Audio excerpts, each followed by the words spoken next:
What has been the impact of the income tax on the lives and liberties of the American people? Join Richard Ebeling and me in this week's Libertarian Angle as we examine that question.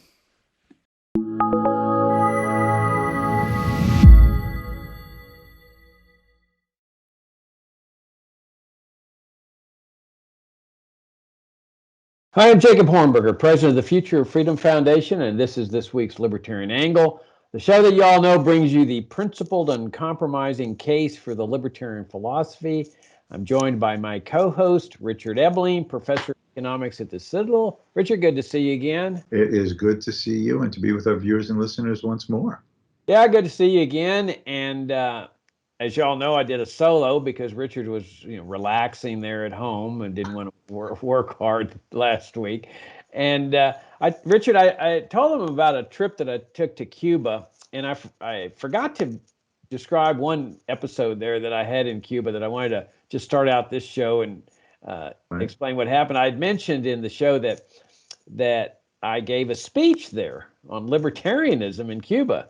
Now, remember, it's a criminal offense to criticize the Cuban system. So I certainly was not going to go in there and make a big hullabaloo about how rotten Cuban communism and socialism was.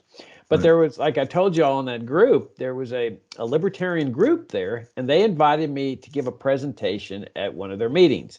And you always have to assume that you're being watched. I mean, you may not be being watched, but you have to assume that the authorities are watching, especially if you're a foreigner.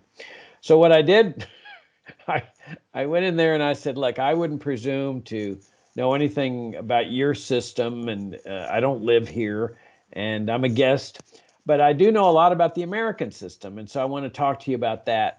In America, the state runs the educational system, and it is an absolute horror story. It's just a total mess. And what we libertarians are advocating in America is a free market educational system, separation of school and state.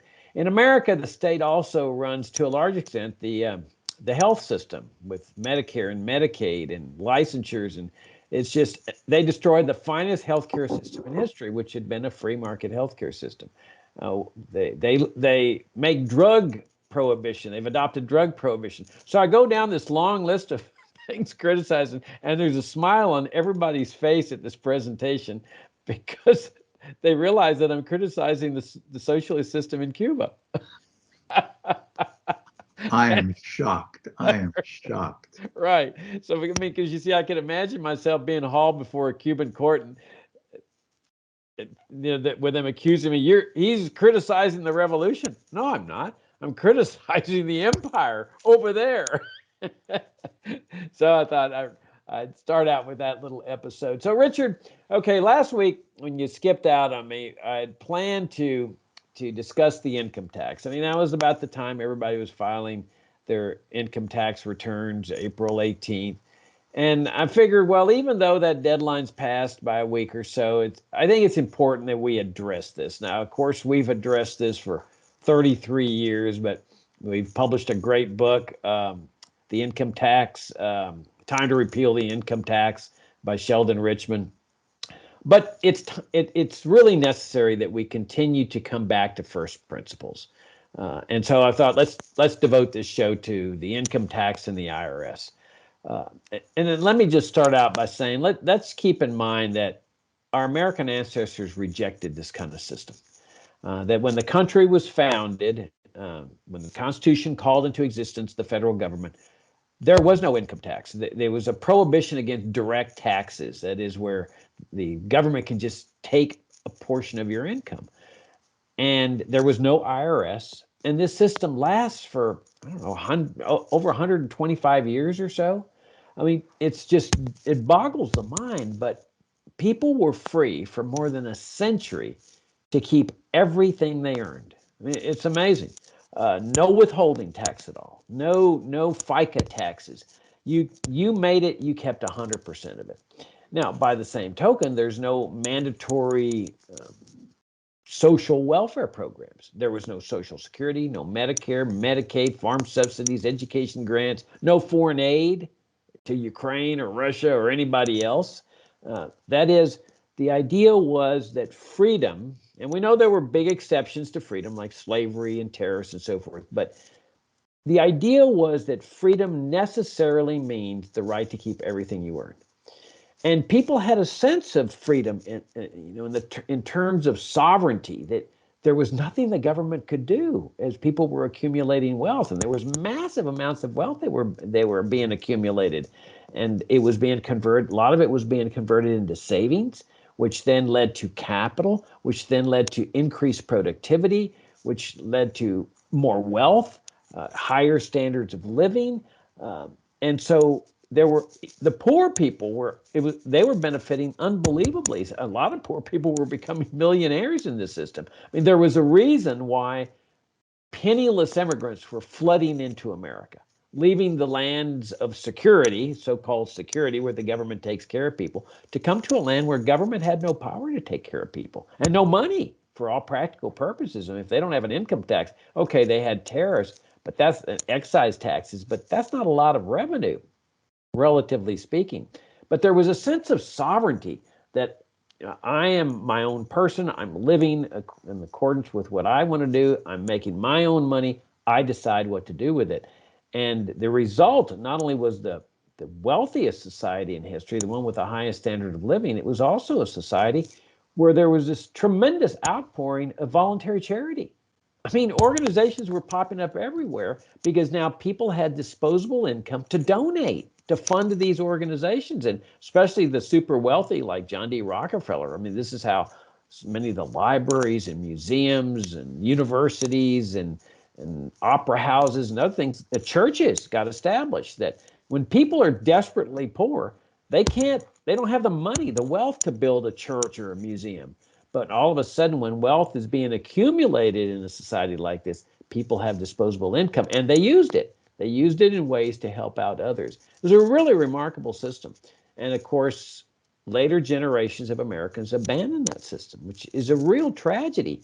When you look at the amount of money that has been taken out of people's income since 1913, when the system was changed, it boggles the mind there as well. Because if all that money from 1913 to today had not been taken out of people's income, the standard of living of the American people today would be infinitely higher than what it is. I mean, it's fairly good. But I mean, imagine, you just make up something. Suppose you're able to buy a brand new car for $1,000.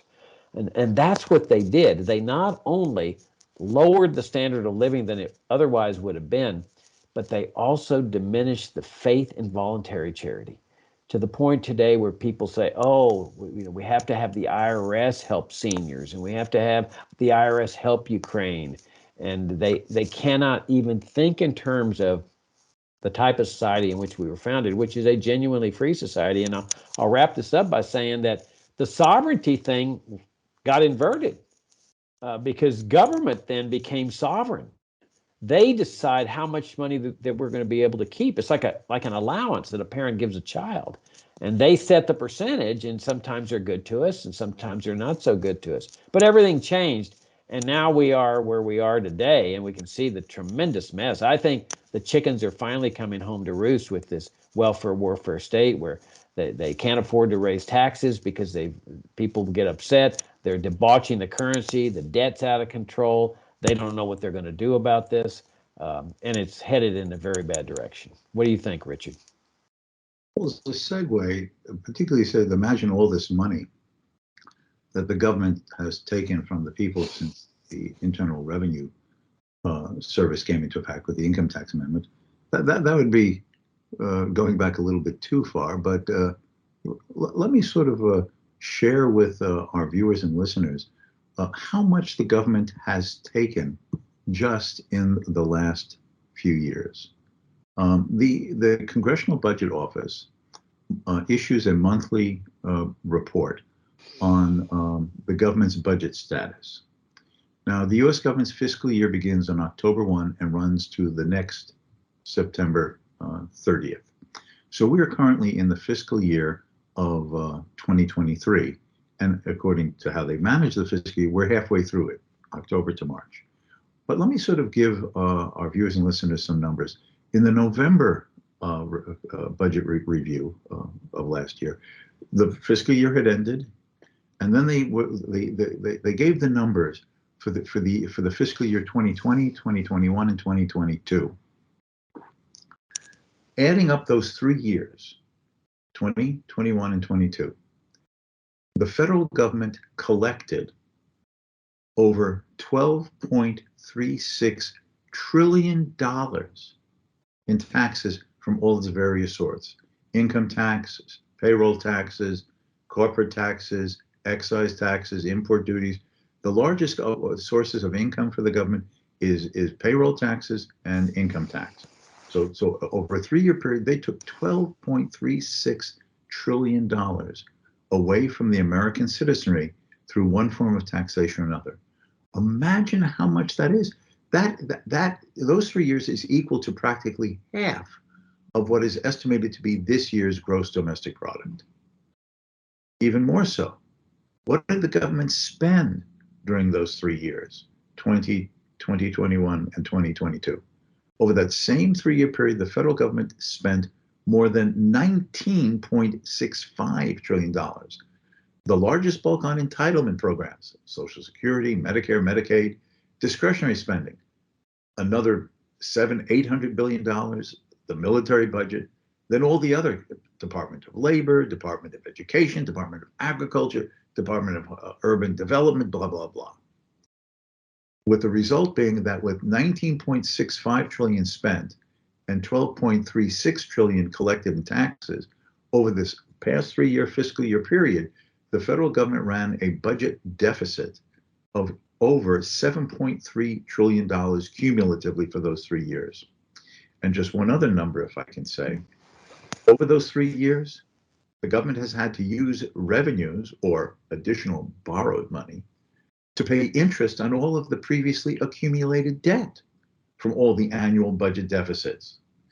And over that 3-year period, 2021, 22, the government spent $1.33 trillion just to pay the net interest on the accumulated debt.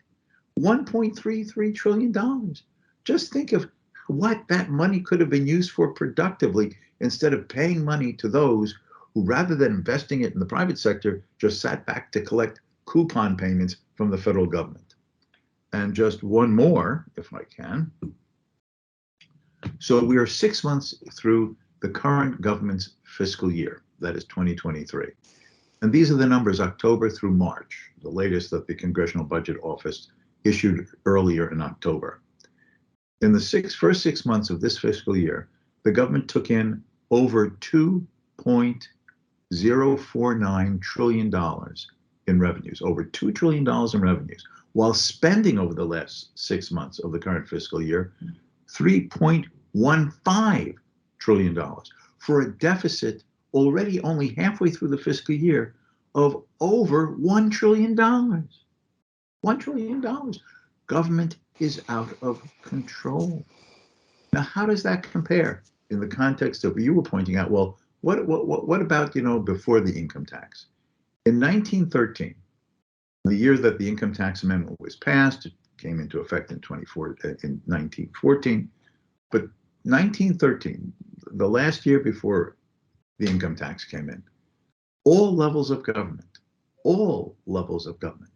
only took approximately 8% of national income, which meant that 92% of what people earned was kept in their own hands.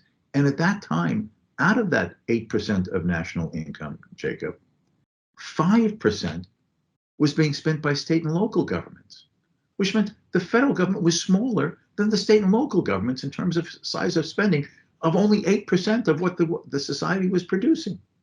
Today, the federal government alone, forget the state and local governments, which have grown as well, the federal government takes, just in revenues, about 18%, as compared to that 3% in 1913, over 18% of all income earned.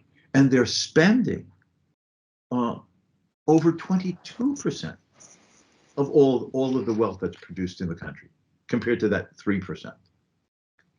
This is just the numbers, right? They boggle the mind, Jacob. Now, I know numbers sometimes blur people's heads, but sometimes you have to see the historical dimension of the growth of government, of how much they're taking, how much they're taxing, how much they're spending, how much they're racking up in debt. We have a national debt now of about $31.5 trillion. This is setting us up for a fall. Now, nobody has a crystal ball. What will happen, when it will happen, when some stone may be dropped down a hill that eventually becomes the avalanche of destruction. Nobody has a crystal ball for that. But this is a fiscal path of taxing, spending, and accumulated debt that no society in the long run can sustain, even one as wealthy as America is. When Greece started having these financial difficulties of taxes that people could not afford to pay, so they were evading it, government spending out of control, a debt that they couldn't even pay the interest on anymore, who bailed out Greece? Well, the International Monetary Fund, the European Central Bank, all the band-aids to try to keep Greece financially and fiscally afloat. Who bail us out when this happens? Oh, yes, of course, Mars, Jupiter, Uranus, Neptune, Saturn. Yeah. Are the Chinese going to bail us out? They have over $1 trillion of our debt. That's what they're holding, the Chinese government, $1 trillion of their debt. They've been selling it, Jacob. They're down a couple of $100 billion. They don't want to hold this stuff. And other countries have been moving out of holding U.S. debt because they don't trust the financial stability of this country. And if a crisis happens, there will be no one to bail us out. Unlike little countries like Greece, who can put the pressure on the bigger financial sources to not create problems in Europe. This is a path of financial disaster that has to be dealt with. And it all starts from the fact that government has this unlimited ability to do two things. Tax, right? There's nothing in the Constitution with this amendment that says they can't tax more than this of our income. No, in principle, they could take 100%. And there's nothing in the Constitution that when they spend more than they take in this tax revenue to limit how much that they borrow. Well, it all goes back to originally, I mean, the conflict of visions that was taking place in 1913. I mean, the battle lines had been formed in the late 1800s. The socialists were trying to move America in a totally different direction, and there were people saying, no, we need to adhere to our sound founding principles. And so the statists won in 1913. But the writing was on the wall here that when you bring in the income tax and you also bring in the Federal Reserve, that what you're doing is setting the foundation for out of control federal spending through the welfare state and then later the warfare state that comes into existence with World War II. That how you couldn't finance this kind of system with the original principles because you couldn't take this massive amount of money. How do you take that much money with tariffs or excise taxes? It's impossible. But with an income tax enforced by a tyrannical agency like the IRS, they can threaten people with audits and criminal prosecution and so forth, which they've done. Now you can collect massive amounts of money to fund this machine, this welfare warfare state machine. And what you're really doing is you're buying people. You're saying, look, we will put you on this dole. We will take care of you. Just turn your freedom over to us. And that was what they did when they adopted the income tax. They surrendered their freedom to be taken care of by their daddy. And then the warfare state comes into existence. I mean, the warfare state, Richard, right now is collecting, I don't know, 800 billion. Some people say that when you add it all up, it comes around to about $1 trillion. And the thing about it is nobody wants to let go of his dole. Nobody. The Social Security. If you look at Social Security, Medicare, Medicaid, the welfare state part of this thing, that's 2/3 of the spending right there. And then you've got the military, which I think is another 10% or something like that. But these people do not want to let go of this dole. And they're fighting viciously for it. And the Congress is in no mood to slash the dole. Yeah, okay, we see all this talk about the debt ceiling debate and stuff, but we all know what's going to happen. That people are going to end up extending this debt ceiling. Now, let me address this debt ceiling thing for a moment. I think we should probably devote an entire Libertarian Angle segment to it. But when they enacted this debt ceiling, many debt ceilings ago, they are acknowledging that too much debt is a bad thing for a country, a very dangerous thing. And yet, time after time, they just keep raising it, raising it, raising it, as if there is no ceiling at all. What they're essentially saying is any amount of debt is okay. Well, as you're pointing out, this is not the case. And then where the Federal Reserve comes in is the monetary debauchery, is that rather than raise taxes to cover the deficit because they're spending more for welfare and warfare, they borrow money, as you point out. But in order to pay that debt back, you need to tax people. And rather than tax people directly with the income tax, because that would upset people, higher taxes, that's when they start printing the money to pay off the debt. And they've done that decade after decade. I mean, this is where the monetary debauchery comes in. If you look at the value of the dollar from 1913 all the way down to today, it's just a downward trend line. And so you've got these three mechanisms. You've got the income tax, you've got the Federal Reserve, and you've got this massive borrowing capability that's taken our country down.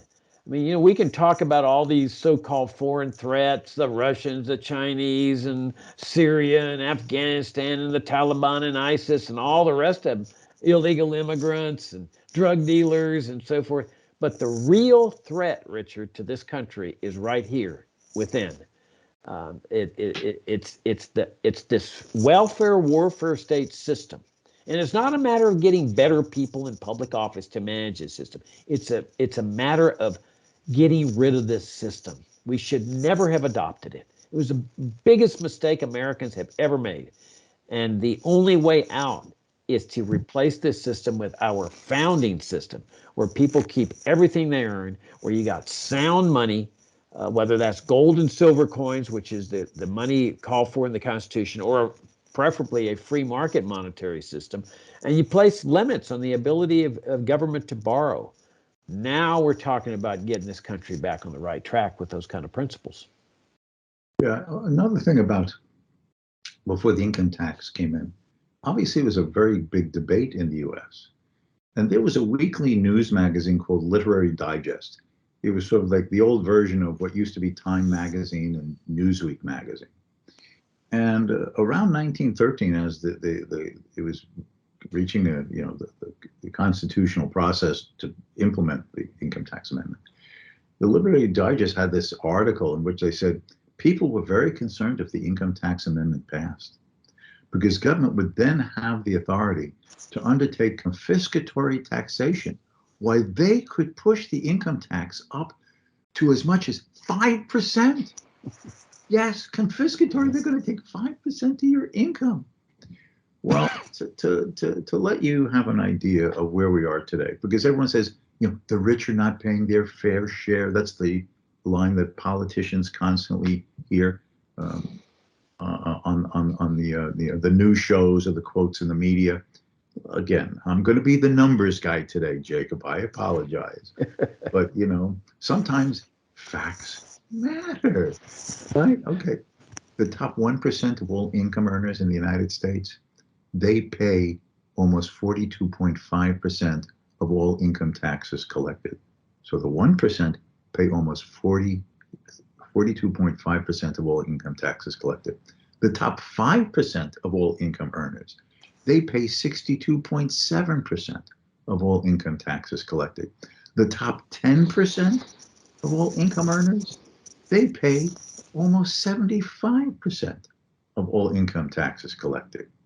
Well, the income tax is meant just not to be just a source of generating the revenue so government can do all it does, but it's progressive, right? The idea is the rich should pay more. You're penalizing financial success because they don't deserve it or they don't need it to give to others. Well, if you're going to say, the rich are not paying enough of their fair share, well, how much is enough? 42% for the 1% of the top earners, 62.7% for the 5% top earners, 73.6% of the top 10% earners.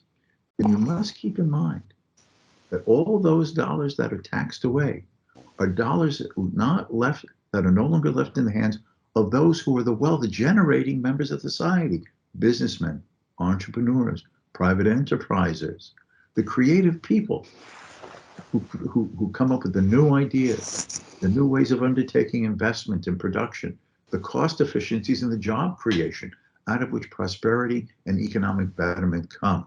So the more you take from them out of envy, resentment, demagoguery, the more you're siphoning off the private sector wealth from those who have demonstrated the entrepreneurial capacity of production, innovation, cost efficiency, betterment in human life. The more you tax from them, the slower the pace of any improvement that we can make in the future. And therefore, you're making America poorer than it otherwise could be, separate from the injustice of, of taking that which a man has peacefully earned, assuming he's not a crony capitalist, right? One of these government defense contractors, someone who doesn't have a subsidy like these farmers who get paid for not growing a crop. Assuming that the guy has not killed, not stolen, and not defrauded, but has earned every dollar that he's earned by the honest and free production and then sale of a product that others voluntarily chose to buy, then what the hell is the government taking that which is the fruits of other people's intellectual, mental, as well as physical labor that has made, to use a phrase, in reality, America great? Yeah, I'm glad you brought up the envy and coveting problem, because that really goes to the heart of the income tax. I mean, the irony is that America is founded on, as we're often told, Judeo-Christian principles. And one of those commandments is thou shalt not covet thy neighbor's goods. And that's really what's going on with the income tax. And in fact, that was the way it was sold in the beginning, Richard. It was saying, the advocates were saying, we're only going to tax the rich, that you'll never have to worry about that unless you're among the rich. If you're middle class or you're poor, don't worry. And so it was appealing to this sense of envy and covetousness, that they have more, that it's not fair that they should have more when you have less. We need to equalize wealth here. Well, that's what coveting and envy is all about. And of course, we see the results. The American people are enslaved. And it really is an enslavement, Richard, when the government has the ability to confiscate a large percentage or any percentage of your income. You're working for them. You're essentially a serf, that they're controlling what the fruits of your earnings are going to be, how much you're going to be permitted to keep. As you mentioned, they could increase the percentage to 100. I mean, I find it interesting sometimes when young people say, oh, golly, Social Security's not going to be there when I get old. Well, yeah, it will be. I mean, the government may have to tax young people, their children and grandchildren 100%. But hey, you can sit there and say, I put it in and I got to have a right to take it back, 30 years from now, while your children or grandchildren are paying 100% of their income in taxes. Well, if you're paying 100%, Richard, I think it's fairly easy to see that you're a slave, that you're being forced to work for the state. But the principle is the same whether it's at 30% or 20%, because the state is making that determination. It's like, let's say, a slave on a plantation in the Old South, that the plantation owner said, well, I'm going to let you out of the plantation every Friday, and you can go out there and start your own business and do whatever you want on Fridays. Well, does that mean that he's now a free person? Of course not. This is by permission. And this is the way the income tax works. And the point you make about the rich having this massive amount of income confiscated is so fantastic, because as I was saying earlier, people that save their money, that money goes into productive capital. That makes people more productive. That raises standards of living and raises real wage rates. All that money could have gone into productive capital.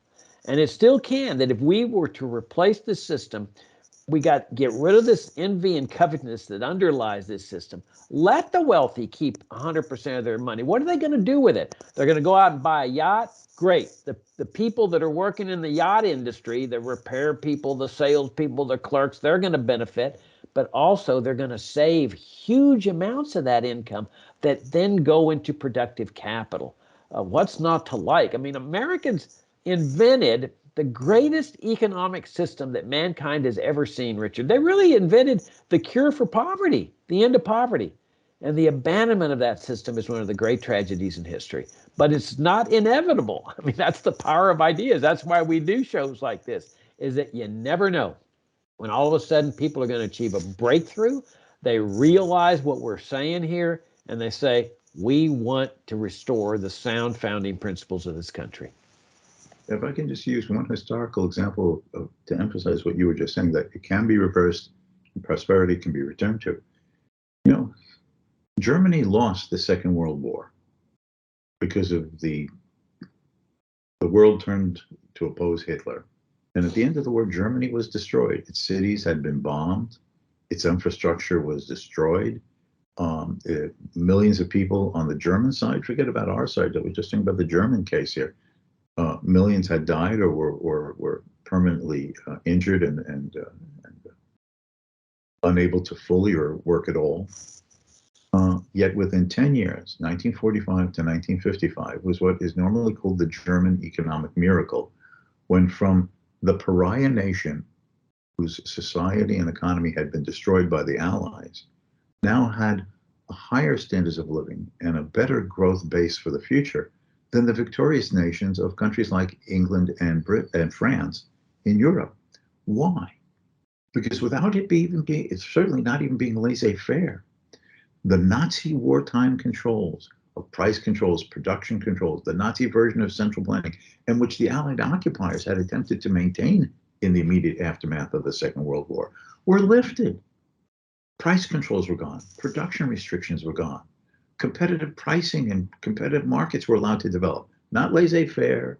They still had some of their social safety nets because of the power of the social democrats in post-war Germany, but they eliminated the shackles of a truly centrally planned Nazi version of the command economy and freed extensively the market economy in a destroyed Germany. And Germany literally economically rose from the ashes. Well, if the pariah nation of Germany could rise from the ashes of destruction to becoming the powerhouse of post-World War II Europe within a decade, surely if without war and without destruction and all the other things, if we would just get rid of things like the income tax and the controls and the regulations and the burdens of government borrowing and debt accumulation, we would shine once again, and we would once again become the envy of the world. Not because we're telling people what they should do through military adventurism abroad, or the misdirected idea that we're a great country because we pay people not to work. No, because we have the spirit of individualism, responsibility, industry, and productivity that only arises from a society based on liberty. Yeah, that's a very interesting anecdote about Germany. That Ludwig Erhard, when he was thinking about lifting these controls, here's the irony: he knew that U.S. officials would oppose it because they're a bunch of statists, and the argument was, you can't just push the button; there'll be chaos. Everybody's dependent on all these government controls and price controls and so forth. So, as I understand it, he pushed the button on a Sunday, Yes. and when they said, you can't do this, he said, too late. This was on Monday, I guess. I've already done it. Well, in fact, he was called into the office. He had been appointed the Minister of Economic Affairs by the Western Allies, the British, French, and the Americans. Because they were the post-war zones of occupation, with the Russians and Eastern Germany. So he was called into the office of American General Lucius Clay. And Lucius Clay, both Clay and Erhard told this story in their respective autobiographies, that Lucius Clay says, Herr Erhard, all my advisors tell me that you freeing the economy from these regulations and controls will be a disaster. And supposedly Erhard responds, General, don't worry about it. My advisors tell me the same thing. That's a great story. And I think you mentioned Germany, but it's worth pointing out that, of course, you're talking about West Germany. And then East Germany follows really the socialist model of coveting, equalization of wealth, socialist programs. And look you have one nation that's divided into two, same population essentially, same culture, same values, and one is desperately poor, and the other one, as you call it, had this economic miracle, which confirms what you and I have been talking about in this show. And I think it's worth pointing out, Richard, or emphasizing once again that, yeah, we're talking about economic prosperity, rising standards of living, but most important, we're talking about freedom. And that's what Americans need to ponder. What does it mean to be free? What is the nature of a free person? And once you reach that conclusion, do you want to be free? And how bad do you want to be free? Because a necessary prerequisite is abolishing the income tax. And I might just mention one last thing here, a book called The Income Tax, The Root of All Evil by Frank Chodoroff, which is a fantastic book by a libertarian, what, in the 1950s, Richard? That book came out in around 1951, 52, I believe. Okay. And by the way, I would also recommend, if I can do this, by Frank Chodoroff. You can basically find it online for free as a PDF.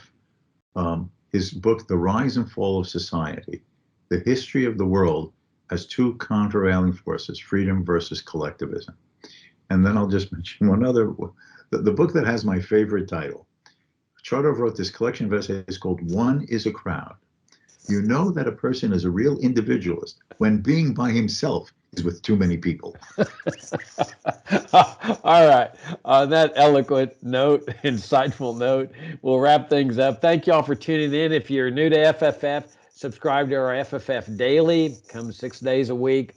We consider it the best libertarian commentary page on the internet. Subscribe to our monthly journal, Future of Freedom. Subscribe to this YouTube channel. And Richard, and greatly enjoyed the conversation as always. I look forward to talking to you next week. Until next time.